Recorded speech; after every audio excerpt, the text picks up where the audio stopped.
Hello everybody, this is Louis from LoukProp and welcome to another episode of Real Talk with LoukProp. Now today, we'll be going through the 6 critical things you need to know when buying an EC, so let's go. So a little bit more about ECs first. Now EC is an executive condominium, which is basically a hybrid kind of housing between a public housing and a private housing. So it's made mainly for the middle income group who are earning just above the HDB income ceiling of $14,000, but still find private properties a little bit more expensive to go into.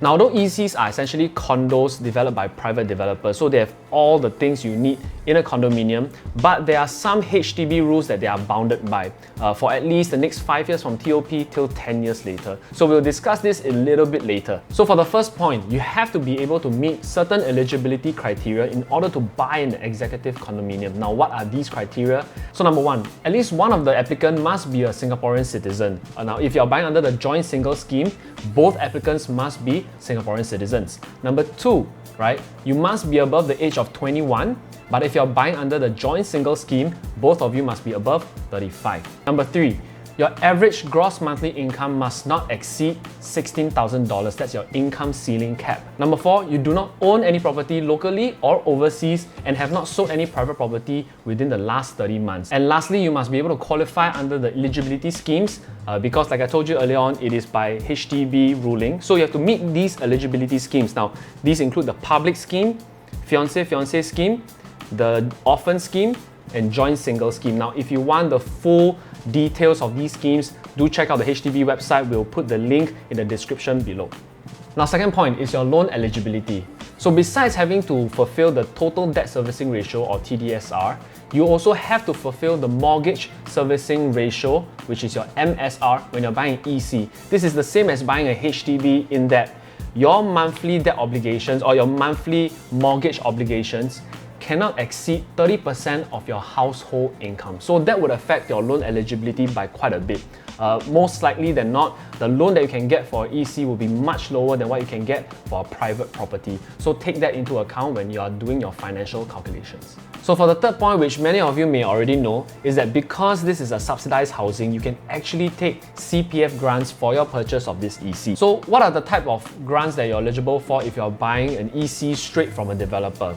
There is the family grant and also the half housing grant. Now do take note that if you want to be able to take these grants, you must be eligible for it at the point when you're booking the EC. So if you want to know how much grant you can take for this purchase, take a look at this table. So as you can see, if you're a first timer, you can definitely get a higher amount of grant. So how do you determine if you're a first timer? Basically, you must not be the owner of a flat bought from HDB, must not have sold a flat bought from HDB, must not have taken a CPF housing grant to buy an EC, DBSS, or a HDB resale flat from the open market, or taken over ownership of such a property. You must not have transferred the ownership of a flat bought directly from HDB or an HDB resale flat bought with a CPF housing grant. And you must not have ever taken any other form of subsidy such as the Selective En Bloc Redevelopment Scheme, benefits or privatization of a HUDC estate. Speaking of first-timers, this leads me to point number 4, which is that for any EC launch out there, 70% of the flat supply is actually set aside for first-timer families during the initial launch period of about 1 month. This also means that for first-timers, you'll usually get priority for booking during the first launch, and when the initial first-timers that are in the queue are already satisfied, they already booked their units, they'll open up the booking for the second-timers. So point number 5, for second-timers, this is what you have to note. Since you have already bought a subsidized housing in the past as your first subsidized housing, when you're buying a new EC from a developer this time, you have to pay what we call a resale levy, right? Exactly how much you have to pay for the resale levy, it depends on when you have sold your first subsidized housing and also what is the type of subsidized housing you have sold in the past. Right? For the exact amount of resale levy, please visit the link in the description below. We'll leave the link down there so that you can find out exactly how much you have to pay. Now, this also means that for first-timers who have just bought an EC direct from the developer as a subsidized housing, in the future, when you want to sell your EC and buy another subsidized housing like a BTO or a new EC, you also have to pay a resale levy.